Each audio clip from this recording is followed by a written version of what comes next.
Hello and welcome to Counterpoint. I'm your guest host, Michelle Simard, and today I thought we'd talk about Alberta's leadership race, on who will replace Jason Kenney and become Alberta's new premier. Any change in provincial leadership always has an effect on federal and interprovincial relationships. Whomever replaces Jason Kenney can set the tone for the next issues Canadians may need to discuss. This in turn affects us all, and that is why I thought it would be beneficial for our viewers to hear what impact the leadership race will have on all of us. To discuss the leadership race, we have Kris Sims, the Alberta Director for the Canadian Taxpayers Federation.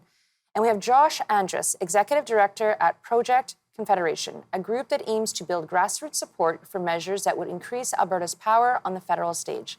Welcome to you both, and thank you for coming on the show. Thank you. Thank you. As you both know, there are many contenders in the leadership race, with many of them displaying a wide variety of backgrounds and cultures, which I think is healthy for any leadership race. It gives people choice and also an opportunity to hear varying viewpoints.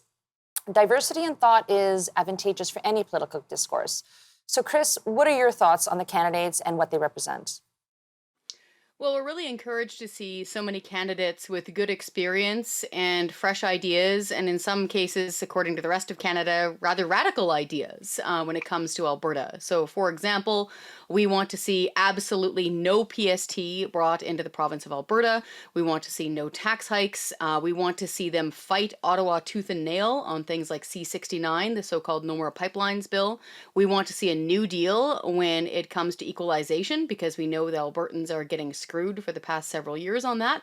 So all of these candidates, to a large extent, are talking about these issues during this campaign, and it's very good to see that. And Josh?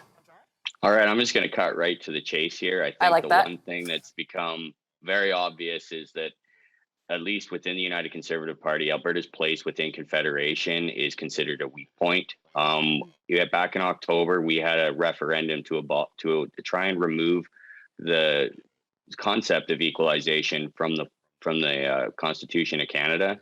That'd be Section 36. That referendum passed with 62% of Albertans voting in favor of that. The purpose was to create a discussion with the rest of the country about our place, about how we're sending all of this money through various transfer programs to Eastern Canada, and yet when it comes to developing our energy sector, or even recently with the fertilizer ban or whatever they're trying to do, you end up with the situation where our major industries are under attack, and yet we're still sending $20+ billion a year to the rest of the country. I think that Jason Kenney, unfortunately, as much as he talked a big game and sent a lot of angry letters to the Prime Minister, there's an attitude or there's a feeling around the province that was ineffective, that we're still getting hit on a regular basis. We're still considered to be like we're a piggy bank to a country that doesn't really care about us. And I think that's the feeling. I think that's why the discussion has moved to things that other parts of the country might consider radical. I think that's a big reason why we're here, is because we haven't gotten anywhere in the last 2 years, despite the fact that we had a fair deal panel. We took some steps, but there were 63 recommendations and only 2 have been taken place. I think that's definitely defined this race. And Kris, how do you think the race is going so far? It's been very vigorous. I've attended 3 separate debates here in Alberta in person. It's usually standing room or sitting room only. Lots of people involved. How many debates have there been? I think there's only been 3 or 4. Some of them are different, where only certain people show up. And there's actually a new debate coming up very soon in the capital in Edmonton, where all candidates will be there, and that's an official party debate. Sometimes there's an official party debate, and other times it's kind of, a separate entity that is inviting people to discuss things. And I must say, there is a lot of energy. There's people usually standing room only. They're yelling questions. There's good media scrums afterwards. They're all taking this very seriously. And again, when we can talk about stuff like New Deal equalization, getting our pipelines through, lowering our taxes, those are all really positive things for taxpayers who want smaller, more accountable government. So we're encouraged so far.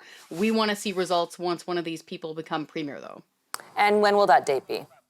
That we'll have to decide. As soon as the party leadership is finished deciding, they of course automatically become premier. But of course, the key question after that is, when do they go to a general election and get a mandate?